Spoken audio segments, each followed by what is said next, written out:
Então vamos lá, galera, vamos retomar aí, pessoal. Vamos continuar, né, nossa leitura, vamos falar dos princípios fundamentais. A administração do Exército é parte integrante da administração pública direta e a ela se subordina segundo legislação específica. O comando do Exército administra suas atividades, propõe sua organização e prepara o Exército para o cumprimento de sua destinação constitucional e atividades subsidiárias. Né? Para quem estuda direito administrativo, sabe que aqui está falando basicamente do LIMP: legalidade, impessoalidade, moralidade, publicidade e eficiência. As atividades administrativas do Comando do Exército obedecerão aos mesmos princípios previstos no ordenamento jurídico para a administração federal e ainda a outros princípios particulares necessários ao atendimento de suas peculiaridades. Publicações específicas proporcionarão a permanente atualização e o perfeito entendimento de todos os princípios de que trata o caput deste artigo. Sistemas corporativos informatizados específicos do Comando do Exército, integrados ou não a sistemas do governo federal, proporcionarão os instrumentos necessários ao desenvolvimento de suas atividades administrativas. Documentos específicos definirão os sistemas corporativos necessários às atividades administrativas do Comando do Exército, os órgãos internos responsáveis pelo seu funcionamento e suas possíveis vinculações a sistemas corporativos do governo federal. Da estrutura do Exército. O Comando do Exército tem sua estrutura definida por legislação específica, compreendendo órgãos próprios e entidades vinculadas. A estrutura e as atividades administrativas das entidades vinculadas ao Comando do Exército são registradas por legislação própria. Da estrutura administrativa das organizações militares.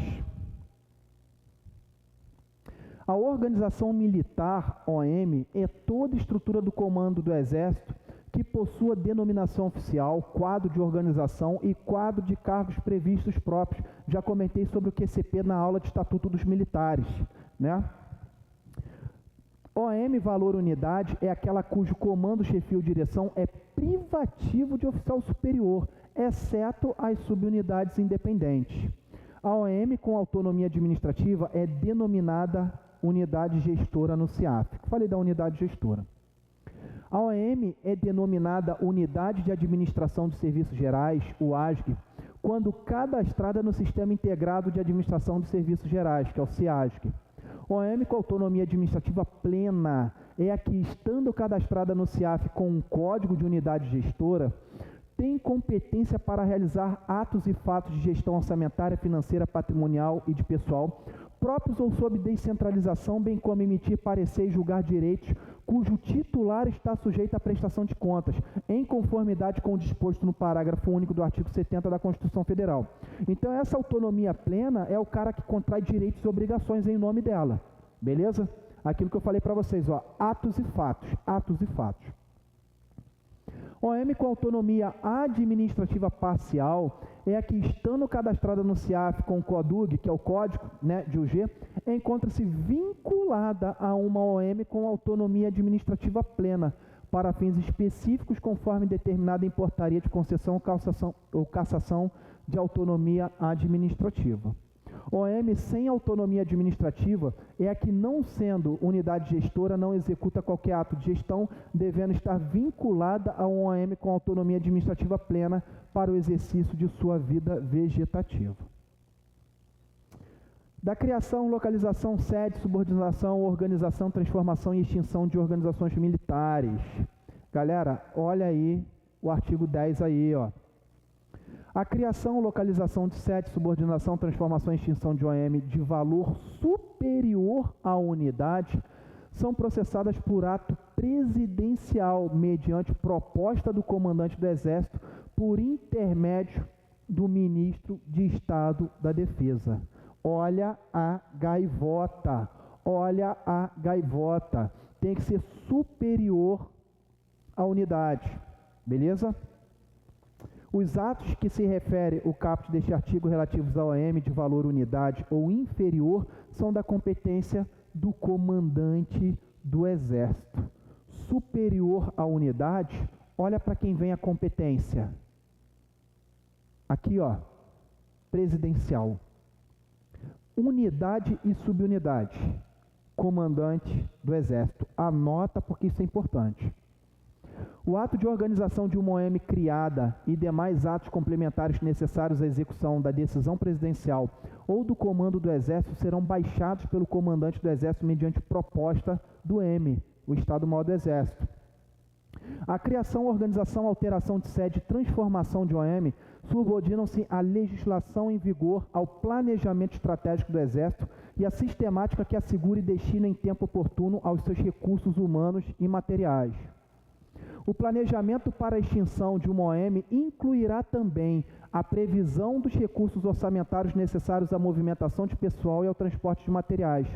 Os documentos e os bens pertencentes a uma OM extinta serão tratados conforme legislação específica. Os órgãos competentes do Comando do Exército expedirão documentos específicos detalhando na esfera de sua competência as providências a serem tomadas em decorrência da criação ou organização, alteração de sede, transformação ou extinção de OM. Os atos de criação e organização de uma OM serão transcritos no seu primeiro boletim interno. Os atos de transformação, alteração de sede ou extinção de OM serão transcritos no seu boletim interno de encerramento das atividades. Da concessão e cassação de autonomia administrativa. Compete ao comandante do Exército ou ao chefe de órgão que receber delegação de competência conceder ou cassar a autonomia administrativa de OM. O ato de concessão de autonomia administrativa indicará se a OM ter autonomia administrativa plena ou parcial, citando, neste último caso, as atividades administrativas nas quais poderá agir de forma autônoma e a OM a qual estará vinculada para a execução de demais atividades.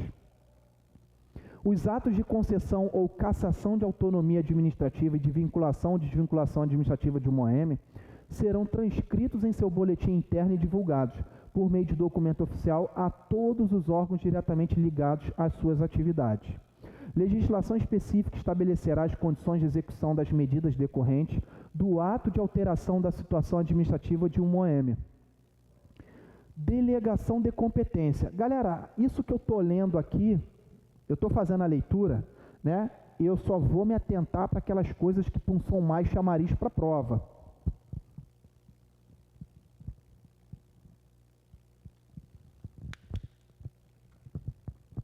Tem coisa aqui que vocês mesmos aí, pela experiência, não precisa nem ser um doutor em RAI para poder saber aquilo que já é peculiar. Então, vou passando, vou fazendo a leitura e aquilo que, chamar a atenção, eu vou lá e faço comentário. A delegação de competência é utilizada como instrumento de descentralização administrativa para assegurar maior rapidez e objetividade às ações decisórias.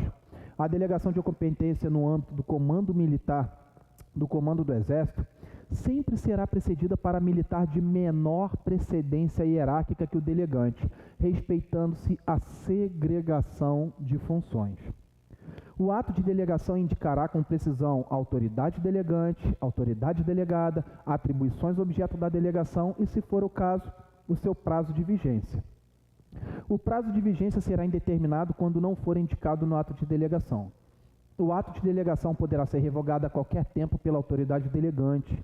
Para obtenção de maior efeito descentralizador, o ato de delegação poderá autorizar a subdelegação, a qual se aplicam todas as disposições relativas à delegação.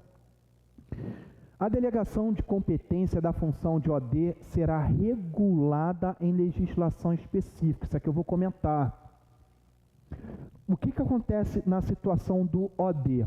O OD, pelo fato dele prestar contas externa, existe uma legislação específica obedecendo os critérios do direito financeiro. Então, o OD é um outro caso, mas o OD também é uma delegação de competência, porque existe o OD primário e o OD secundário. Quem é o OD primário? É o comandante da OM, é o 01, é o diretor, é o chefe. Ele é o OD primário. Só que ele não tem como abraçar todas as funções de sua OM. Então, aquelas funções de compra, execução financeira, autorização de despesa, aquisições diversas, etc, etc. Ele delega para o OD secundário, que a gente conhece como OD, ordenador de despesas normalmente. Beleza? dos agentes da administração e seus auxiliares. Isso aqui é questão de prova. Isso vai cair na prova de vocês. Eu já estou avisando que vai cair questão daqui. Galera, vamos lá.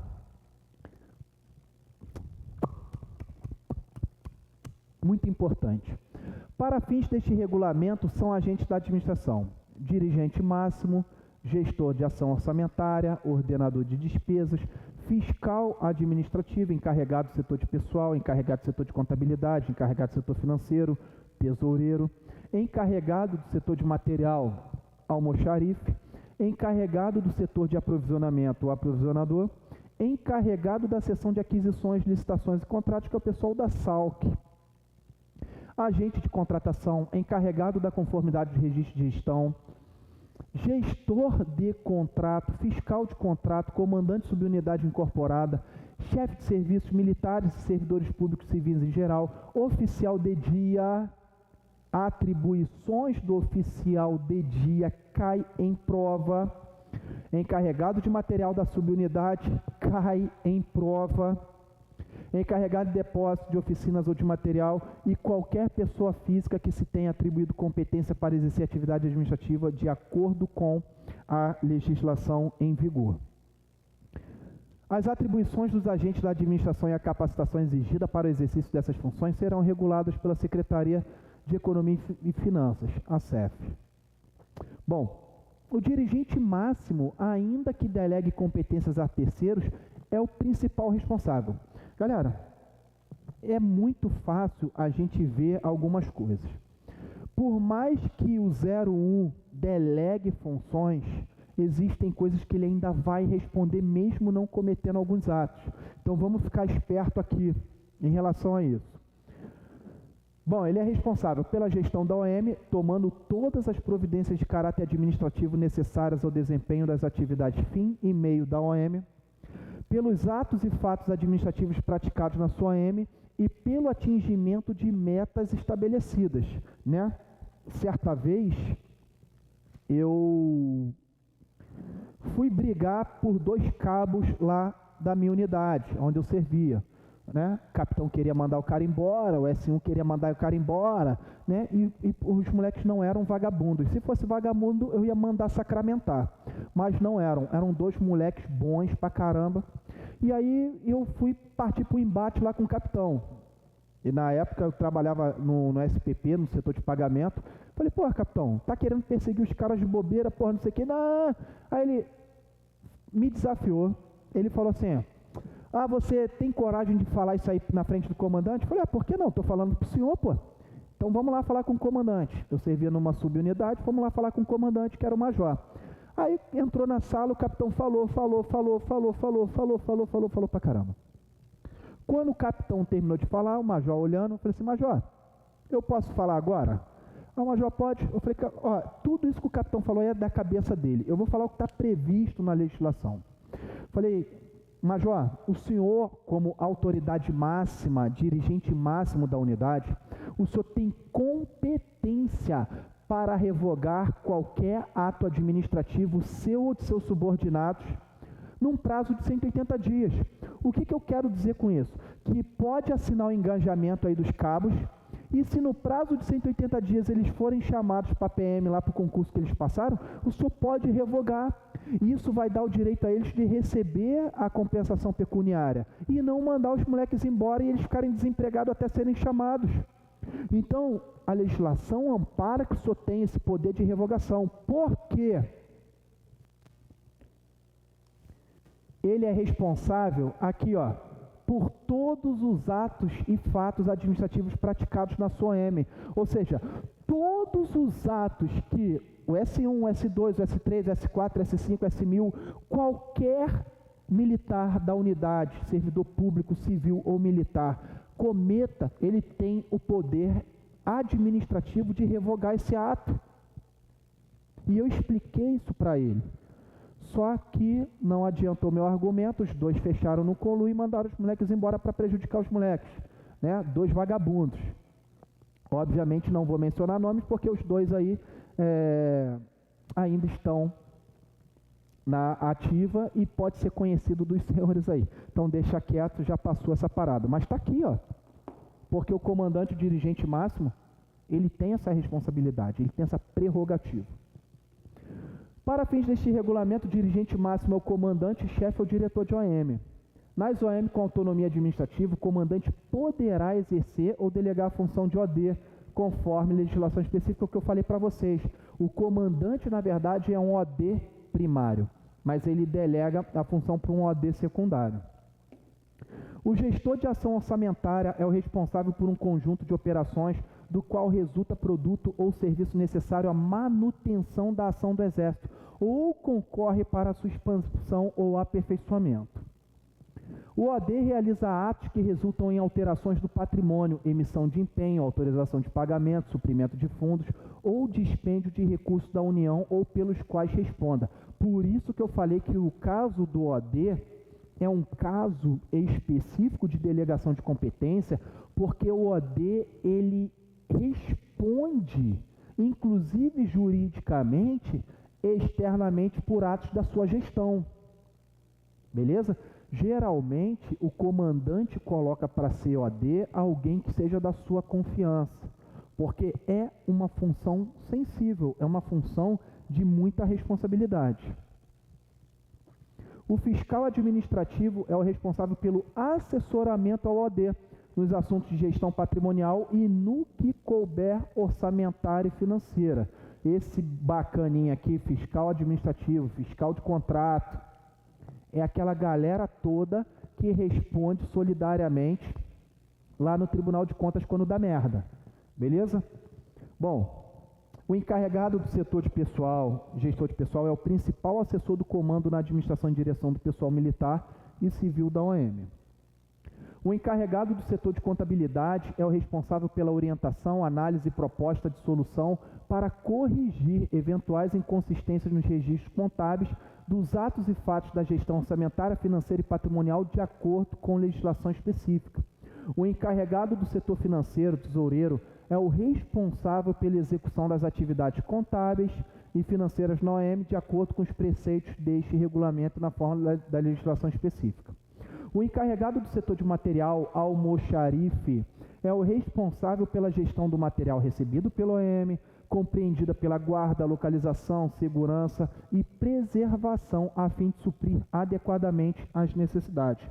Eu já fui encarregado de Almox, né?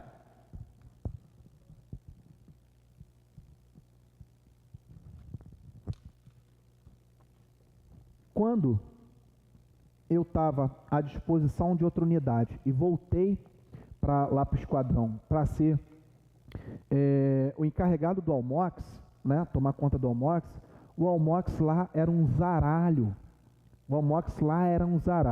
O que eu fiz? Primeiro eu botei todo o material para fora para fazer o inventário, né, fazer o levantamento de tudo que tinha.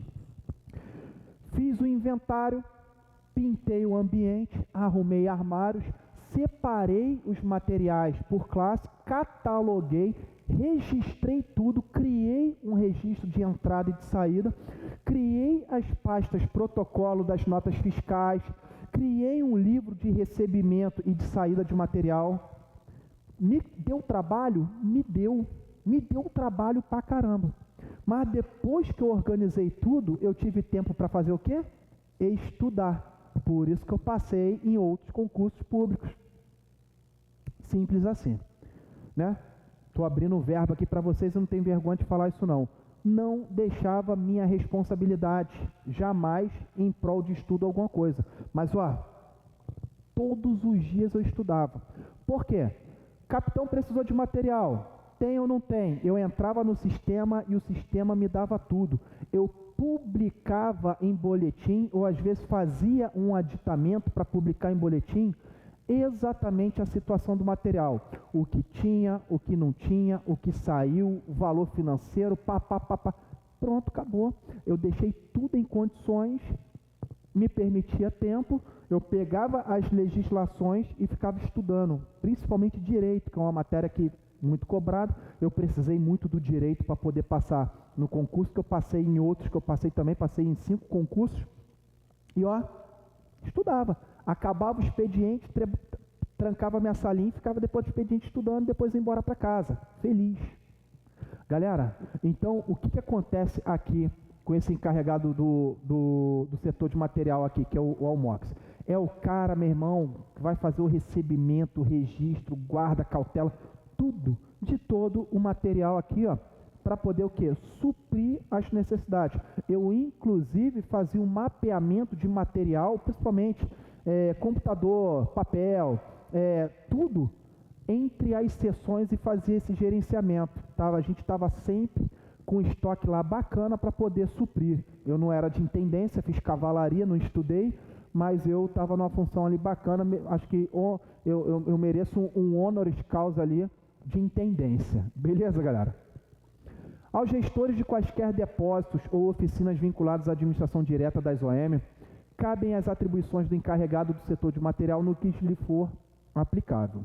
Incluem-se entre os depósitos e oficinas a que se refere o parágrafo 1º deste artigo, os localizados nos OP, né, parques regionais, batalhões de manutenção, arsenais de guerra e outras OM que atuam em proveito regional ou do comando do Exército.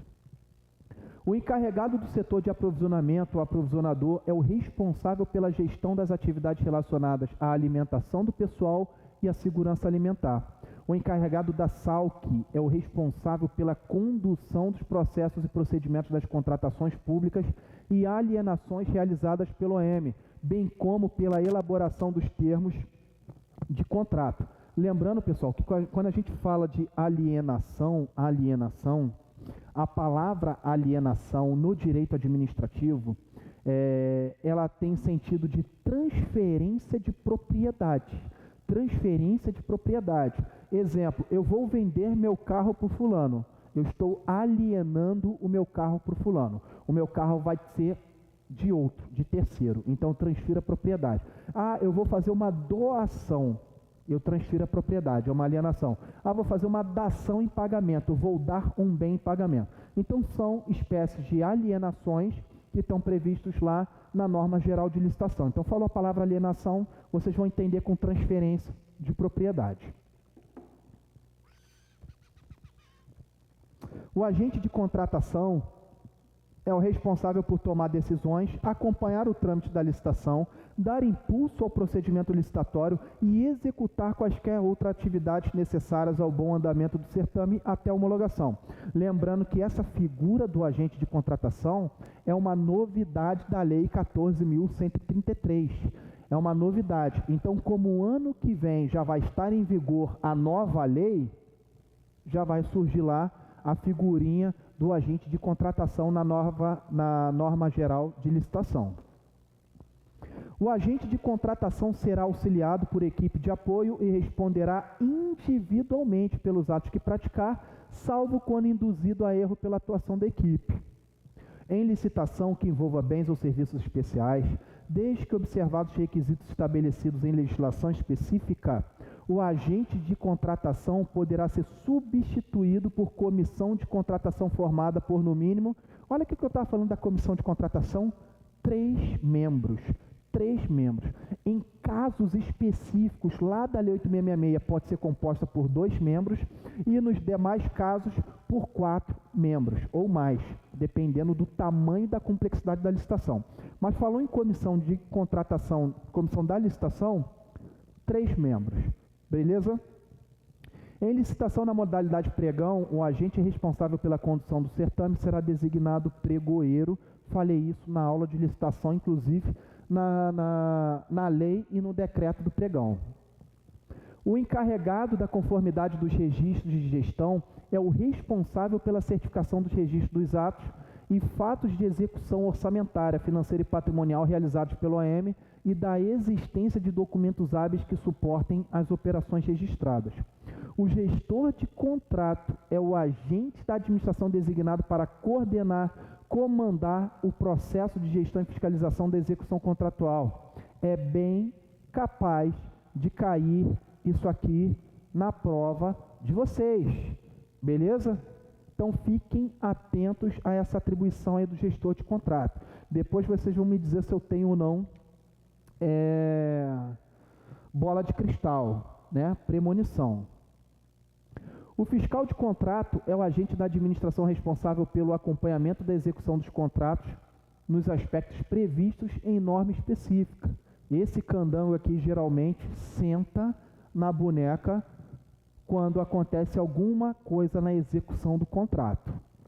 O nego vai logo no fiscal de contrato. É o primeiro a ser chamado para depor.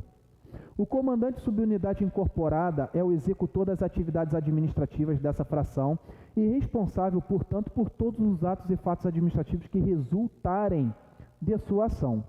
Os chefes de serviços são os executores das atividades de saúde, de veterinária e de outras especiais, bem como responsáveis pela administração dos respectivos setores, segundo estabelecido na legislação pertinente.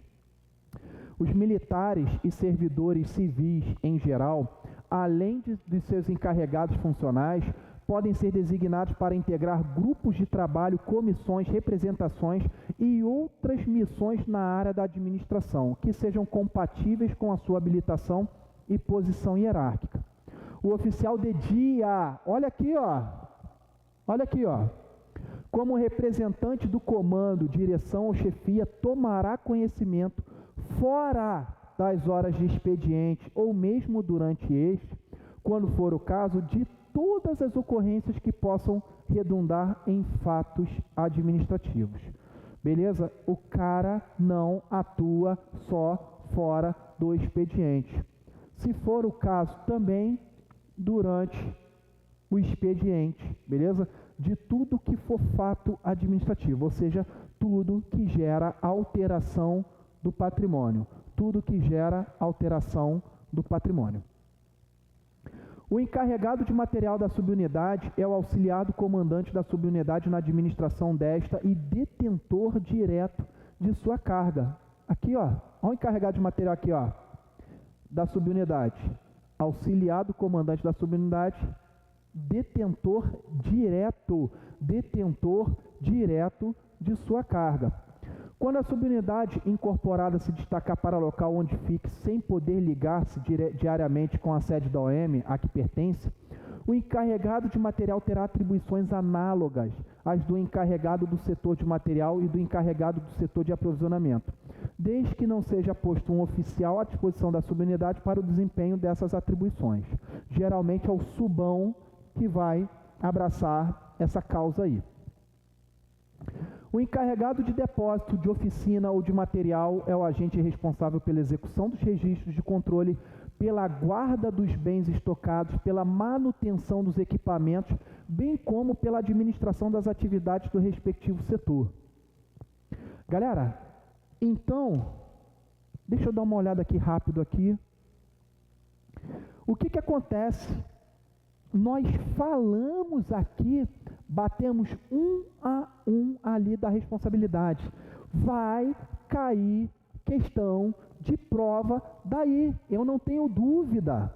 E vocês precisam estar antenados, espertos, para não perder a gaivota. Tranquilo? Dos auxiliares dos agentes da administração.